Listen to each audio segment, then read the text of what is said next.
స్వాస్థ్యములో శేషించిన వారి దోషమును పరిహరించి వారు చేసిన అతిక్రమముల విషయమై వారిని క్షమించు దేవుడవైన నీతో సముడైన దేవుడున్నాడా.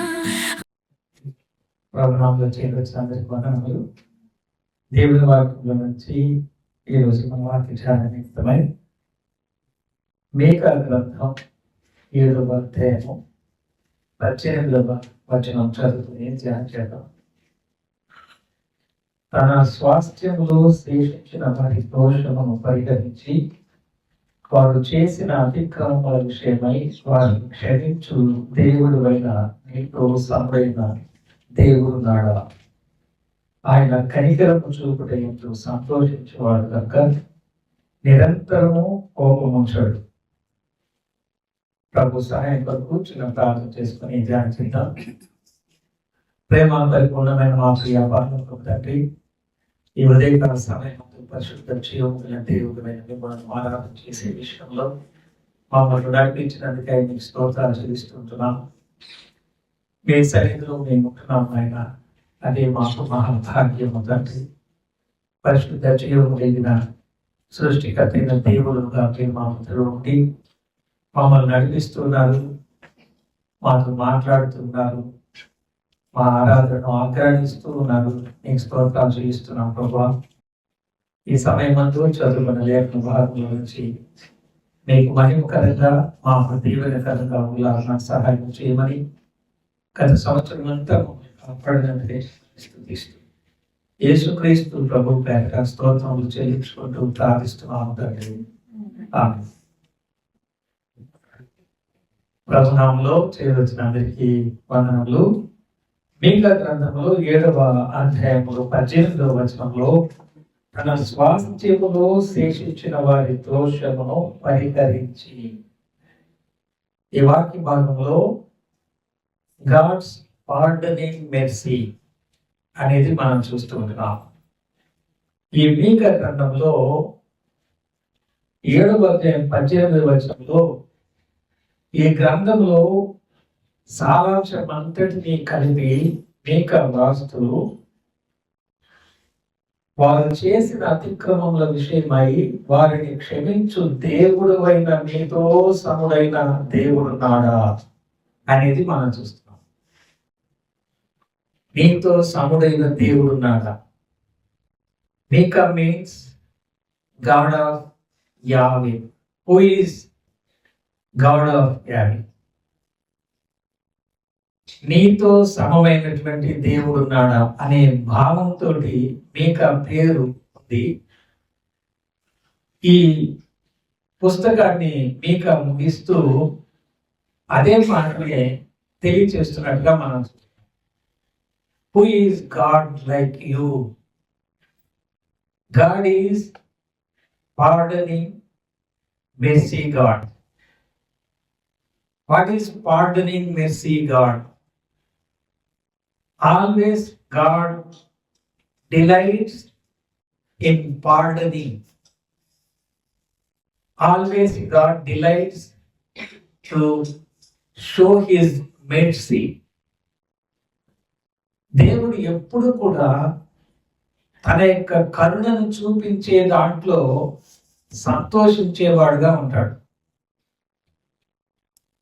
ఈ భాగంలో తన స్వాస్థ్యములో శేషించిన వారి దోషమును పరిహరించి అంటున్నాడు. దేవుని ప్రజలైనటువంటి వాళ్ళే కదా దేవుని స్వాస్థ్యము. లోకంలో ఉన్నటువంటి వాళ్ళు ఆయన సొత్తు కాదు, ఆయన విలువ పెట్టి కొనబడిన సొత్తు అని యేసు ప్రభు శిలువ రక్తంలో పాపములు ఒప్పుకొని క్షమించబడినటువంటి వారిని గురించి దేవుని వాక్యము దేవుని సొత్తైన ప్రజలు అని తెలియజేస్తుంది. దేవుని సొత్తైనటువంటి ప్రజలు మళ్ళీ క్షమించబడాల్సినటువంటి అవసరత ఉందా అనేది ప్రశ్న. Year ending, financial year ending, academic year ending, some times medical year ending కూడా ఉంటుంది. సంవత్సరానికి ఒకసారి మన లెక్కలు చూసుకునే సంవత్సరము, సంవత్సరానికి ఒకసారి ఆరోగ్యపరమైన చెకప్లు చేయించుకునేటువంటి సంవత్సరాలు, సంవత్సరానికి ఒకసారి మన యొక్క స్థితిగతులు ఎలాగో ఉన్నాయి, మన కుటుంబంలో మా పిల్లలు ఎక్కడెక్కడ ఉన్నారు, ఏం చేస్తున్నారు, వాళ్ళ యొక్క పరిస్థితులు ఎలాగో ఉన్నాయి, is there any corrections in our health issues, is there any corrections in my children's academic year, is there any corrections in our financial year అని సాధారణంగా లోకంలో ఉన్నటువంటి వాళ్ళందరూ కూడా అనుకుంటూ ఉంటారు. 2025వ సంవత్సరం చివరి లార్డ్స్ డే రోజు దేవుని మాటలు వింటున్నటువంటి మనము దేవుని వాక్యము స్పష్టంగా తెలియజేస్తుంది, తన స్వాస్థ్యములో శేషించిన వారి దోషమును పరిగణించి. నాకు ఏ కరెక్షన్స్ లేవనుకునే వాళ్ళు నాకున్న కొద్దిపాటి జ్ఞానాన్ని బట్టి ఎవరు ఉండరని నేను అనుకుంటున్నాను. ప్రతి ఒక్కళ్ళు ఏదో ఒక పొరపాటు చేసేటువంటి వాళ్ళు. ఇంతక ఆరాధనలో సహోదరులు చెప్పినట్టు ఆదాము హవ్వలు మాత్రమే ముఖాముఖిగా దేవుని చూశారు. అలాంటి వాళ్ళు కూడా పొరపాటు చేశారు. వాళ్ళలో నుంచి మనం వచ్చాము. ఇప్పుడు మనం అద్దంలో చూసినట్టుగా ఆయన చూస్తున్నాం, కానీ ఆయన రక్తంలో విమోచించబడినందువలన ఒకప్పుడు ఆయనని ముఖాముఖిగా చూడబోతున్నాం. ఈ నేటి దినాల్లో కూడా దేవుని సన్నిధిలో ఉన్న శరాపులు, కెరూపులు, కోటాను కోట్ల దేవదూతలు కూడా నేరుగా ఆయన్ని చూడలేనటువంటి స్థితిని మనం చూస్తున్నాం. దీనిని బట్టి మనం చూస్తే there will be some corrections in our lives. చెప్పచ్చా, ఒప్పుకోరా? ఏం corrections? Of course, we might not have attended the church in time. Is it? Of course, we might not have been following the elders' advices. దేవుని సన్నిధిలో ఎన్నో corrections అనేవి మన జీవితాల్లో,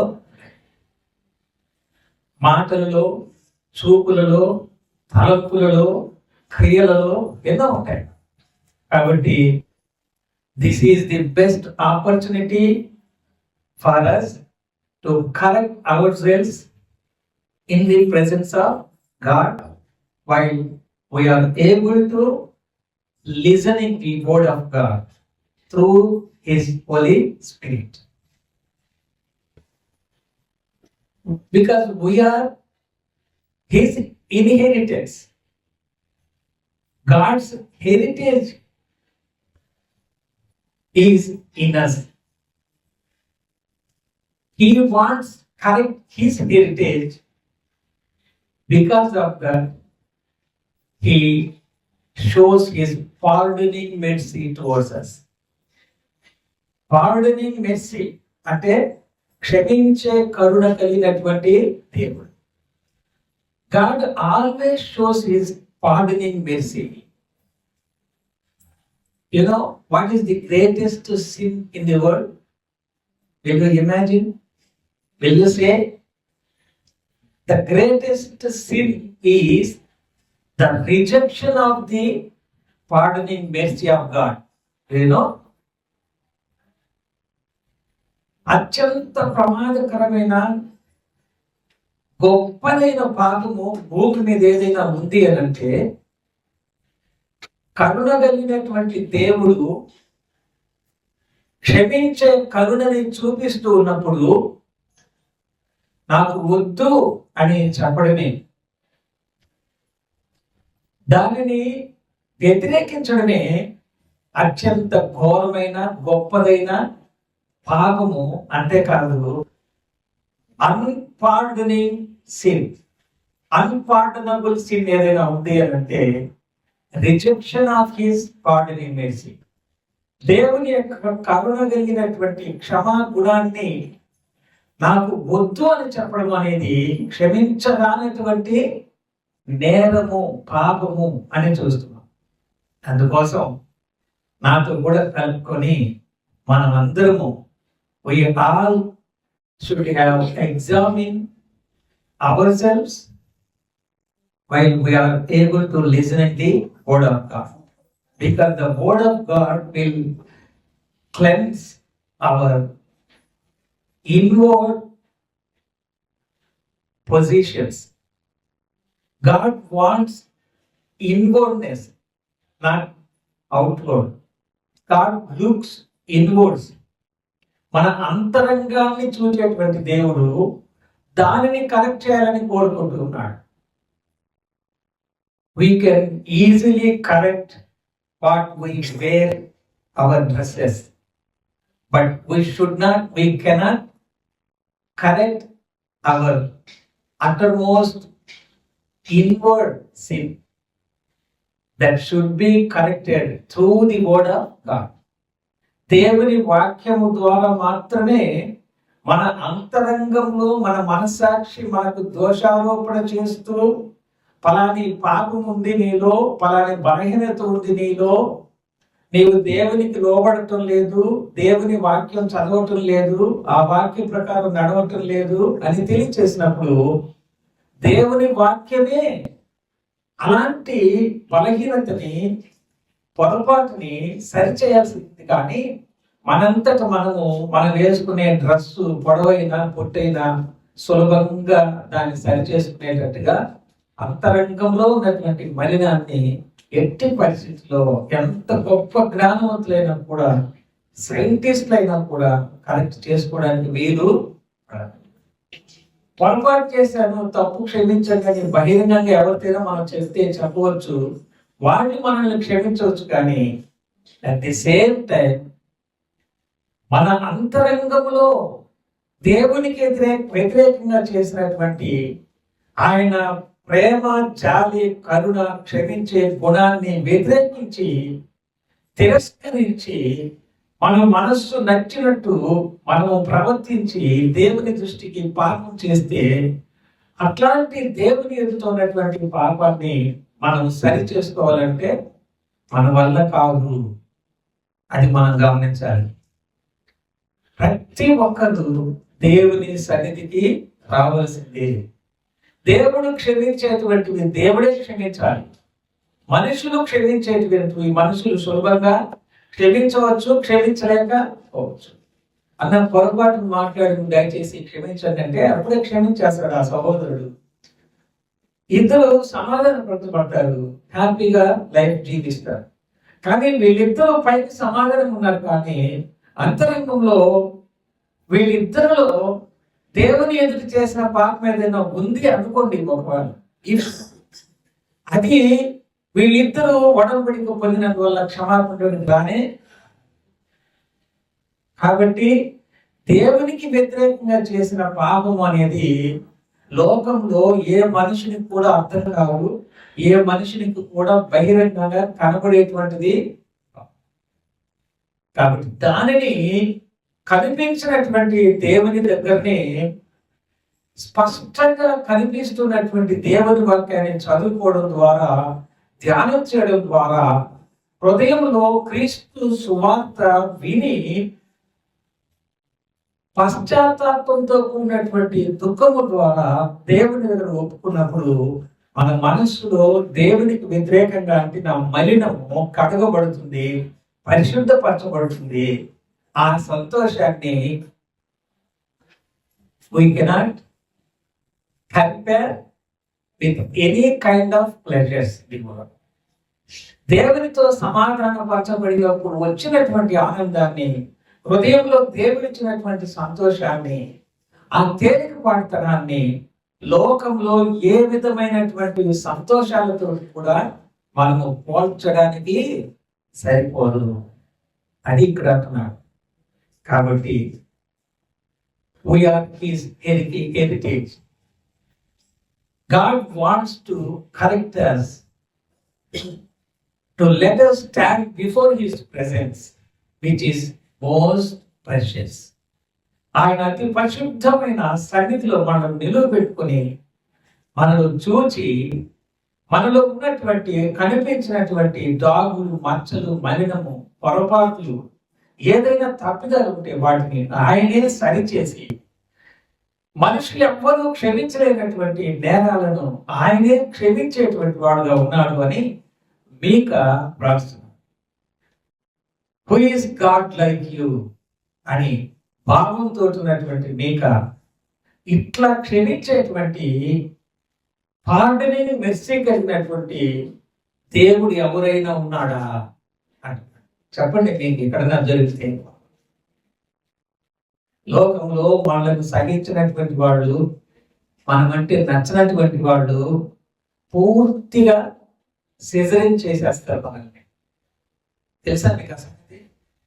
మన ముఖాన్ని చూడడానికి కూడా ఇష్టపడదు, మన శబ్దాన్ని వినడానికి కూడా ఇష్టపడదు. జీవితంలో మళ్ళీ ఎన్నడూ కలుసుకోకూడదని వాళ్ళు నిర్ణయం చేసుకుంటారు. అత్యంత ప్రమాదకరమైనటువంటి జీవి భూమి మీద ఏదైనా ఉంది అంటే అది మానవుడే. అందుకనే పరిశుద్ధుడైన యేసు ప్రభువుని సిలువలో ఉమ్ములు వేస్తూ, చీరలతో కొడుతూ, కొరడాలతో కొడుతూ, ద్వేషిస్తూ, అవమానకరంగా దూషిస్తూ చంపేశారు. ఇంతకంటే కొరియలు ఎనిమల్ లోకంలో ఇంకొకటి ఎక్కడ?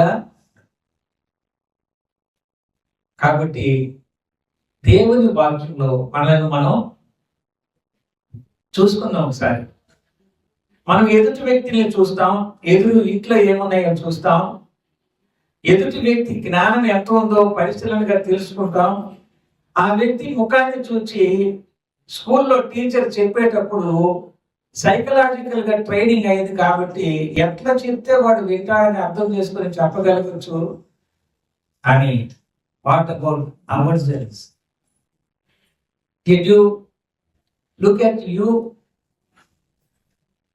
anytime?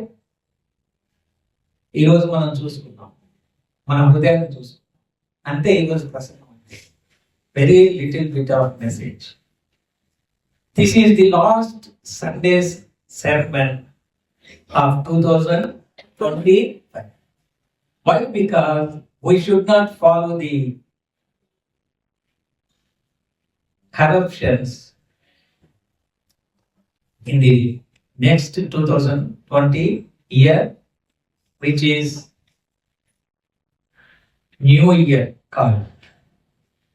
కాబట్టి సంవత్సరం అంతటిలో రకరకాల ప్రణాళికలు వేసుకోవడానికి ఎలాగైతే మనం ఆలోచన చేస్తూ మన ముందు ప్లాన్ చేసుకుంటున్నామో, ప్రభువా ఎక్కడెక్కడ నేను బలహీనతలు కలిగి ఉన్నాను, ఎక్కడెక్కడ ఇంట్లో అసమాధానంగా ఉన్నాను, ఎక్కడెక్కడ సంఘంలో అసమాధానంగా ఉన్నాను, ఎక్కడెక్కడ నా స్కూల్లో, నా హాస్టల్లో, నా ప్రయాణాల్లో, సమాజంలో నా నోటికి వచ్చినట్టుగా మాట్లాడి ఇతరులకు కోపాన్ని పుట్టించాను, ఇతరులని హర్ట్ చేసేటువంటి మాటలు నేను మాట్లాడాను. అవన్నీ నాకు జ్ఞాపకం వస్తున్నాయ్యా. అట్లా నేను మాట్లాడి చాలా బాధపెట్టాను. చాలా no more, I don't want to follow this kind of activity in the next 2026 new year అని మన మనసులో మనం అనుకుంటే కన్నీళ్ళు ఆటోమేటిక్గా. మీరు ఎవరిని బాధ పెట్టలేదా? ఎక్కడ దేవుని బాధ పెట్టలేదా? సంవత్సరం అంతట్లో పవిత్రంగా ఉన్నారా? మీ అన్ని మాటలు ఇతరులను అందరినీ సంతోషపడతాయా? సర్కస్ లో బఫూన్ అందరినీ సంతోషపెడతాడు, కానీ తన వ్యక్తిగతమైనటువంటి జీవితంలో ఎంతో రోదన ఉంటుంది. మీకు తెలుసా సంగతి? ఇర్మియా అందరినీ సంతోష పెడుతున్నాడు, కానీ తన యొక్క గుండెల్లో ఎముకలలో మంట పెట్టినట్టు ఉంది అని చెప్పాడు. ఆయన గురించి నేను చెప్పకపోతే అంత గొప్ప భక్తులే ప్రవక్తలే లాగా మాట్లాడినాడు. అంతా పర్వాలేదులే, బాగానే ఉన్నానులే, కాంప్రమైజింగ్ సిస్టంలో మనం వెళ్ళిపోతుంటే మన మనస్సాక్షికి ఏం చెప్పుకుంటాం? మనం ఒక ప్రక్క వెనక మనస్సాక్షి అలానే దగ్గరలో ఏ ఏరియాస్ లో మనస్సాక్షిని నొప్పించామో, లోపల ఉన్న దేవుని పరిశుద్ధాత్మను దుఃఖపరిచామో, అది గుర్తించలేకపోతే we will not prosper spiritually, also physically too. The greatest success in our life, if it is physical or spiritual, is obedience towards God Himself.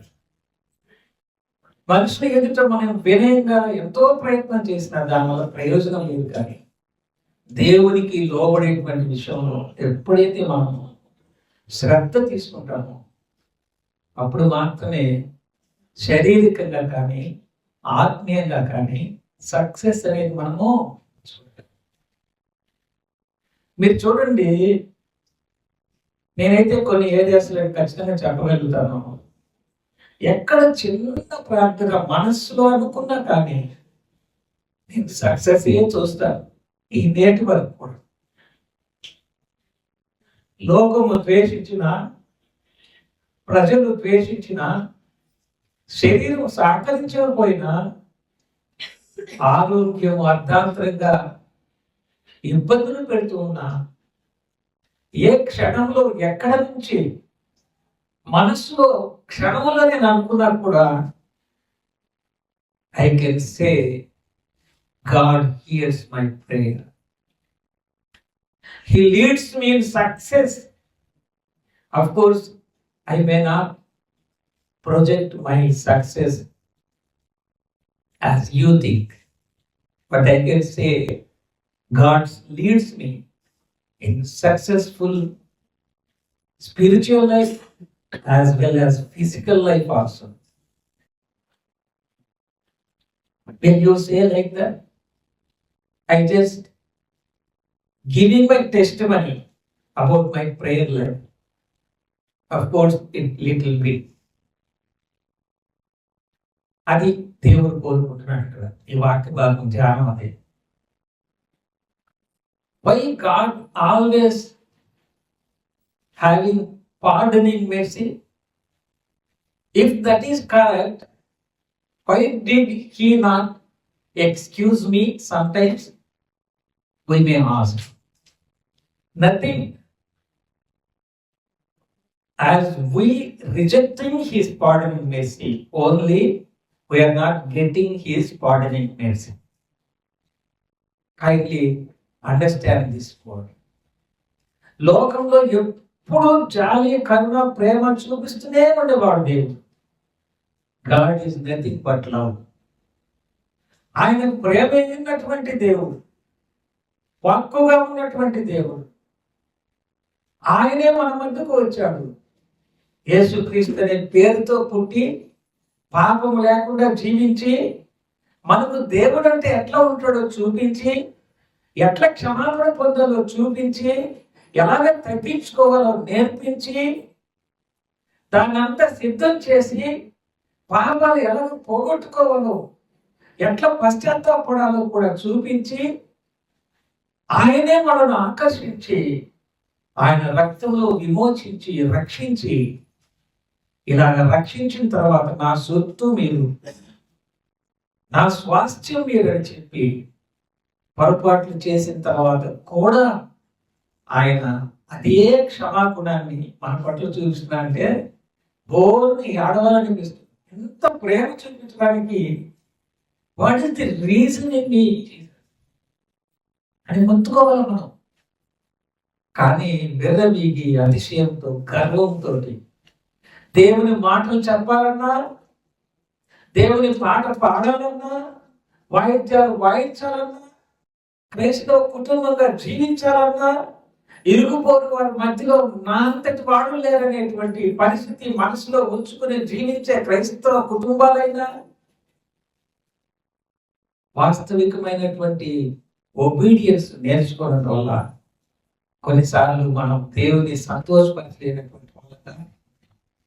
కాబట్టి తన స్వాస్థ్యములో శేషించిన వారి దోషమును పరిహరించి వారు చేసిన అతిక్రమముల విషయమై వారిని క్షమించు దేవుడువైన నీతో సముడైన దేవుడున్నాడా.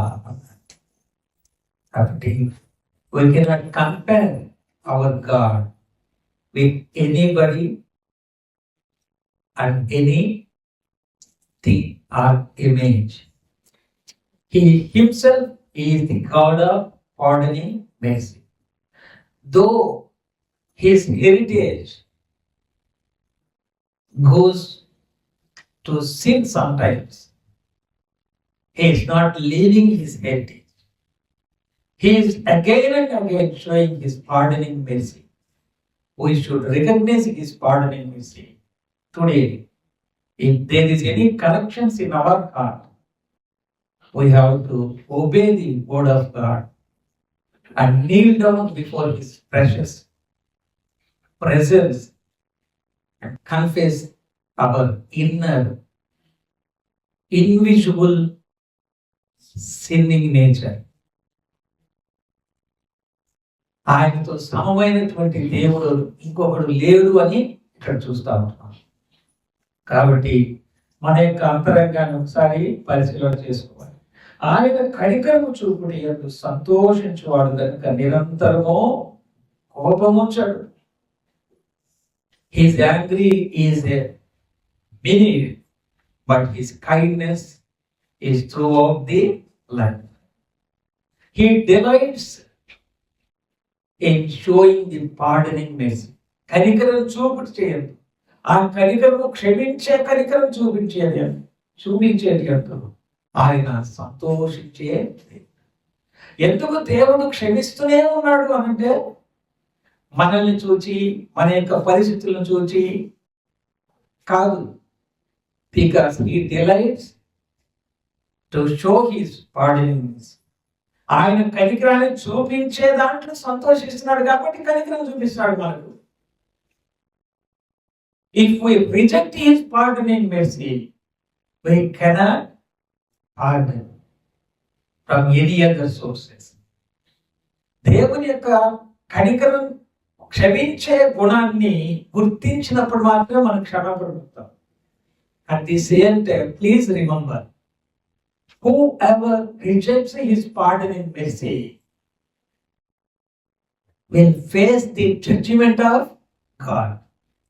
That also we have to discuss about this. God will not take judgment directly. Before judgment, he notices his judgment. ఆ తీర్పు అనేది ఉంది అని ఆయన చెప్పి తీర్పు తీర్చేవాడు, కానీ చెప్పకుండా పెట్టకుండా ఆయన తీర్పు తీర్చే దేవుడు కాదు. అందుకోసంగా తన యొక్క శేషాన్ని లక్షల మంది ప్రయాణం చేసి వెళ్ళి శేషమే కణంలోకి ప్రవేశించిన ఆ శేషాన్నే దేవుడు ఆశీర్వదించి ప్రపంచవ్యాప్తంగా ఉన్నటువంటి వారిని సమకూరుస్తూ ఉన్నారు. వాళ్ళు కూడా ఇంకా అర్థం చేసుకోకుండా ఉన్నటువంటి స్థితిలో ఉంటే నాడు ఇందాక మనం ఆరాధనలో విన్నట్టుగా 10 తెగుళ్ళు తరువాత వారిని ఆ రాజ్యంలో నుంచి వాళ్లే పొద్దునైన మీకు నమస్కారం పెడతాం, మా దగ్గర నుంచి వెళ్ళిపోండి అని వారు తన యొక్క రాజ్యము ప్రకటించినప్పుడు వారు వెళ్ళిపోతూ ఎర్ర సముద్రం దాటి అవతలికి వెళ్ళిన తర్వాత దేవుని స్తుతించడానికి ఉపయోగించిన పస్కా బలి పశువు ఆ విడుదల పొందినటువంటి వారి విషయంలో కూడా ఇంకా బలహీనతలో కలిగినటువంటి వారిని ఉద్దేశించి ఆ శేష God wants the remnant. చూడండి, భాగహారాల్ని మనం దేనికి విలువిస్తాం ఎక్కువ? ఈ చెవిలో ఉండేదాన్ని, ఈ చెవిలో ఉండేదాన్ని, మధ్యలో ఉండేదాన్ని కాదు, కింద శేషానికే వాల్యూ ఎక్కువ. కాబట్టి దేవుడు కూడా శేషానికి విలువనిచ్చేటువంటి దేవుడు. ఈ దేవుని మాటలు వింటున్నటువంటి మనము మన హృదయంలో ఎక్కడికైనా దైవ సంబంధించినటువంటి భక్తి కనుక ఉంటే, ఏదైనా పొరపాటు చేస్తే తప్పనిసరిగా దాన్ని సరి చేసుకొని నీకోసం నేను జీవిస్తానగా అని మనల్ని మనం సిద్ధపరచుకొని వెళ్ళే బలంగా ఉంటాం. 85వ కీర్తన మొదటి వచనం ఒకసారి చూడండి. 85వ కీర్తన మొదటి వచనం.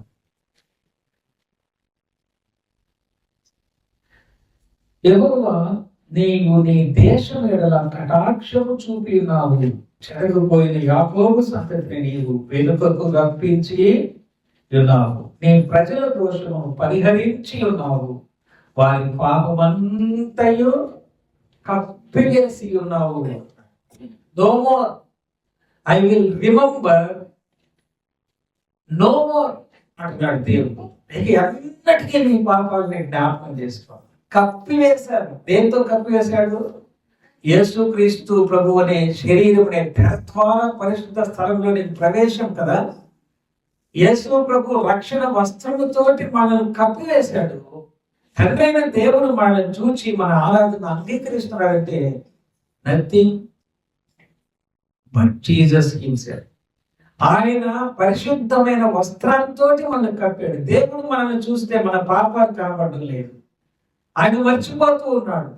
ఆయన యేసు ప్రభు చూపినటువంటి ఆ శిలువ ప్రేమను బట్టి, ఆయన రక్తము ద్వారా మనల్ని అంగీకరించడాన్ని బట్టి ఆ వస్త్రంతో మనల్ని కప్పేశాడు. ఇంకా కనబడటం లేదు మనం. అది ఆ మాటలో చూస్తాం. యెషయా గ్రంథం 33వ అధ్యాయము 24వ వచనం గమనిద్దాం. నాకు దేహంలో బాగులేదని అందులో నివసించేవాడు ఎవరినో అనడు, దానిలో నివసించు జనుల దోషము పరిహరింపబడింది. నాకు దేహంలో బాగులేదని అందులో నివసించేవాడు ఎవడునో అనడు, దానిలో నివసించు జనుల దోషము పరిహరింపబడును అనే మాట మనం చూస్తాం. దేహంలో రోగం ఉంది అని, బాగలేదు అని అందులో నివసించేవాడు ఎవడు అనడు అని అంటే, నేను నాకున్న దీన్ని బట్టి జ్ఞాపకం చేసుకుంటే, రోగం లేని మానవుడు లోకంలో ఎక్కడ కనబడదు. అంత ఆరోగ్యంగా ఉంది అని మనం చెప్పుకున్నా సరే, ఎక్కడో ఒక దగ్గర ఏదో ఒక రకమైనటువంటి బలహీనత అనేది దాన్ని అంతటినీ దేవుడికి అప్పగించేసి, ప్రభువా నీవు నన్ను చూస్తున్నావు, నా పరిస్థితి చూస్తున్నావు, ఇంతవరకు నువ్వు చేసిన వేరు ఉపకారాలకి నీకు స్తోత్రాలు అని చెప్పుకుంటూ వెళ్ళిపోతుంటే, చాలా మంది అంటా ఉంటారు కదా డాక్టర్స్, ఎప్పుడు కూడా మన దేహానికి పాజిటివ్ గా మనం అప్లయన్స్ ఏదైతే ఇస్తామో అదే మనకు మళ్ళీ ఇస్తుంది అని అంటారు. అలాంటి నా దేహంలో అంత బాగానే ఉంది, బాగలేదు నన్ను అందులో నివసించేవాడు ఎవడు కూడా అన్నట్టు. కానీ దాంట్లో నివసించు జనుల దోషము పరిహరింపబడును. ఇట్లాంటి వాక్యాలు మనం అర్థం చేసుకోవాలన్నా, చదవాలన్నా, ధ్యానం చేసుకోవాలన్నా చాలా సమయం పడుతుంది. కానీ మనం ఈ దేహంలో ఉన్నాము, అంతా బాగుంది అని అనుకుంటున్నాము. దేవుని వాక్యం చెబుతుందంటే, అరే బాబు, ఈ దేహం నీది కాదు, విలువ పెట్టి కొనబడిన దేవునిది. మునుపు ఈ దేహంలో ఉన్న అవయవాలతోటి పాపానికి ఉపయోగించావు, ఇప్పుడు నీతికి సాధనాలుగా ఉపయోగించు. నీ దేహమే దేవునికి ఆలయమే ఉంది. అలాంటి దేహంలో పరిహరించబడేటువంటి కృప ఆయన పార్డనింగ్ మెర్సీ. అది నేను చెప్పిన మటుకు కొద్దిగా ముగించాను. అలాంటిది దేవుని యొక్క వాక్యం. అక్కడ చూడండి 38వ అధ్యాయం యెషయా గ్రంథం 38:17. మిక్కుటమైన ఆయాసము నాకు నెమ్మది కలుగుటకు కారణమాయను, నీ ప్రేమ చేత నా ప్రాణమును నాశనమును గోతి నుండి విడిపించితివి. నీ వీపు వెనుక తట్టు, నా పాపములన్నీ లేవు పారవేసితివి అంట. పారవేసితివి అంటే ఒక దగ్గర నేను కీర్తనలోనే ఎక్కడ చదివే దేవుని వాక్యాన్ని చదువుతూ ఉంటే ఆ వాక్య వ్యాఖ్యానాన్ని నేను చదివినప్పుడు ఒకళ్ళు 2 చేతులు ఇంకొకళ్ళు 2 కాళ్ళు పట్టుకొని ఇలాగ అని ఇసిరి అట్టు వేసినట్టుగా అంట నరకంలో పడేయడం. అంటే మన యొక్క పాపాలని దేవుడు క్షమించిన తర్వాత ఏం చేశాడు? ఆ పాపాలని ఇలాగ పట్టుకొని వెనుకకు ఏం చేశాడు? విసిరివేశాడు. విసిరివేసిన రాయి మరలా వస్తుందా? మనమేగా పాడుకుంటాం, విసరి వెళ్ళి మరలి రాని వాయువు వలె నుంటివా. రాయి విసిరేసారు, అది ఎక్కడో పడింది, ఎత్తుకొని వస్తారా?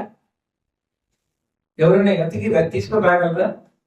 అక్కడ అన్ని రాళ్ళు ఉన్నాయి, అందులో కలిసిపోయింది ఇది.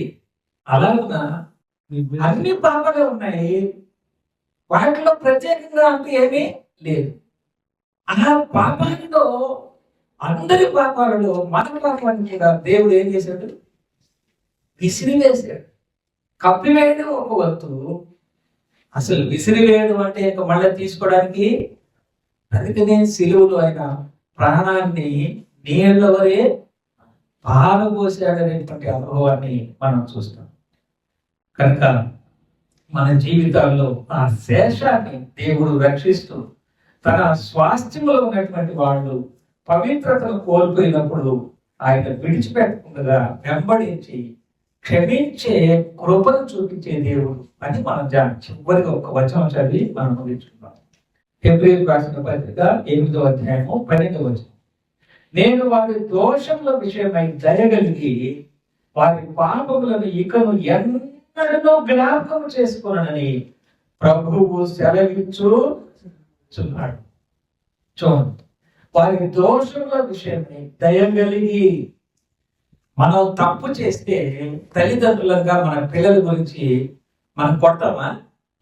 క్రమశిక్షణ కొరకు కొడతాం తప్ప ఇంకో వేరే ఉద్దేశం ఏమి. కానీ వాళ్ళ పట్ల ఏం చూపిస్తాం? వెంటనే నెక్స్ట్ సెకండ్ లోనే దయ చూపిస్తాం. Why? Because our children is our heritage. వాళ్ళే మన లైఫ్, వాళ్ళే మన ఆల్ అంటారు నేను. Our children is all. మనకు సమస్తం వాళ్ళే మన లోకం. అంతగా ప్రేమిస్తాం. తల్లిదండ్రులుగా మీరు మర్చిపోయినా మర్చిపోవచ్చు, కానీ నేను మిమ్మల్ని మర్చిపోను, విడిచిపెట్టకండి దేవుని వాక్యంలో మనం చూస్తాం. కన్న తల్లి పాలించే చంటి బిడ్డను మరిచినా మరవచ్చు, కానీ నేను మాత్రం నిన్ను మరవను. కాబట్టి తమ యొక్క దోషములను ఆయన పరిహరించేటువంటి దేవుడుగా వారి దోషముల విషయమై దయ కలిగి వారి పాపములను ఇక ఎన్నడనో జ్ఞాపకము చేసుకుని ప్రభువు సెలవిచ్చుచున్నాడు. Try to don't remember the old corrections, errors, because we are going to start our life in a new year called 2026. We never look this kind of 2025 Sunday, which is called last Sunday of 2025.